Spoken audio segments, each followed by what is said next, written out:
Sou peregrino aqui, em terra estranha estou, no reino. Bem-vindo ao podcast Estrangeiros e Peregrinos. A mensagem de hoje será apresentada por Dennis Allen.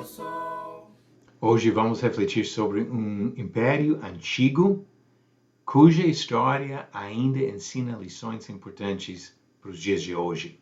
No final do episódio, eu darei a resposta à pergunta 792 e uma nova pergunta, para continuar testando seu conhecimento da palavra do Senhor. Quero começar com uma pergunta. O que aconteceu com a Babilônia?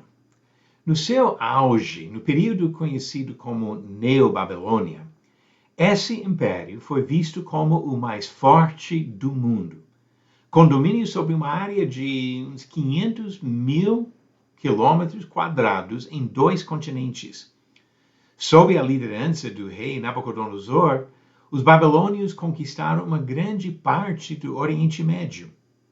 A cidade principal, a própria Babilônia, foi uma maravilha de construções sem igual na antiguidade. Em comparação com o reino babilônico anterior, Nabucodonosor não somente fez seu país grande novamente, mas conduziu a nação a alturas inéditas de poder e prosperidade. Há muitas referências à Babilônia na Bíblia. O livro de Daniel relata várias interações de Nabucodonosor com os servos de Deus, especialmente Daniel e seus amigos. Em mais de uma ocasião, o rei fez ousadas declarações de fé no verdadeiro Deus. Ele disse a Daniel, em Daniel 2:47, certamente o Deus que vocês adoram é o Deus dos deuses e o Senhor dos reis. Uma boa confissão. Depois de Deus livrar Sadraque, Mesaque e Abednego, o mesmo rei proibiu qualquer blasfêmia contra Deus e disse em Daniel 3:29, porque não há outro Deus que possa livrar como este. Deus usou Nabucodonosor para castigar nações, inclusive o próprio povo de Judá, parte da nação santa que pertencia ao Senhor. Textos do Antigo Testamento descrevem a ferocidade e o poder esmagador desse rei e do seu povo. Jeremias, orientado por Deus, aconselhou o povo judeu a se render à Babilônia para minimizar seu sofrimento.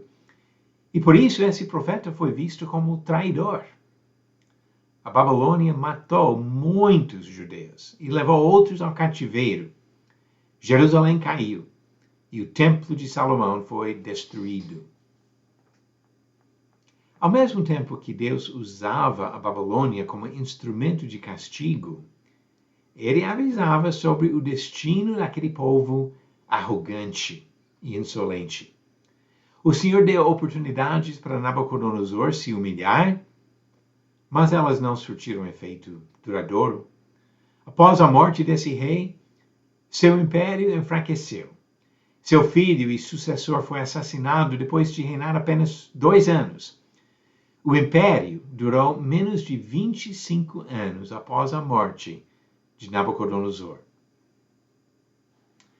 Infelizmente, os líderes de nações ao longo da história, até os dias atuais, não aprendem as lições do declínio e queda da Babilônia.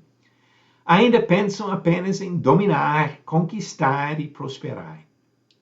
Podem até falar de Deus e se apresentarem como instrumentos dos propósitos divinos, mas, em sua soberba, ignoram a lição que Daniel ensinou a Nabucodonosor. Disse Daniel 4, versículo 32, o Altíssimo tem domínio sobre os reinos do mundo. Uma lição que todos precisam entender e que os líderes das nações hoje precisam reconhecer. Pergunta 792. Qual profeta profetizou sobre Ciro, rei da Pérsia, como ungido do Senhor? Alternativas: A. Isaías, B. Jeremias, C. Ezequiel ou D. Miqueias. A resposta certa, alternativa A. Isaías. Diz Isaías, capítulo 45, versículo 1. Assim diz o Senhor ao seu ungido, a Ciro, a quem tomo pela mão direita, para submeter as nações diante dele, para desarmar os reis e para abrir diante dele os portões que não se fecharão. E foi a própria Pérsia que Deus usou para humilhar a Babilônia. Pergunta 793. Qual palavra preenche a lacuna nesta afirmação de Jesus? Vocês não podem servir a lacuna e as riquezas. Alternativas para essa lacuna? Alternativa A, família. B, Deus. C, igreja. Ou D, Satanás.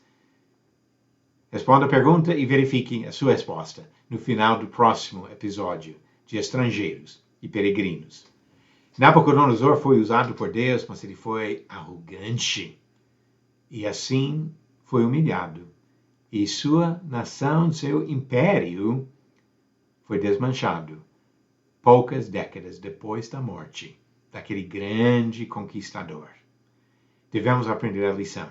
Evitar a arrogância e soberba em nossas vidas e incentivar até os líderes das nações hoje a se humilharem diante do Senhor. Obrigado por nos acompanhar nessa jornada pelas Escrituras. Volte amanhã para ouvir mais uma mensagem do podcast Estrangeiros e Peregrinos. Seguimos pelo mundo a viajar.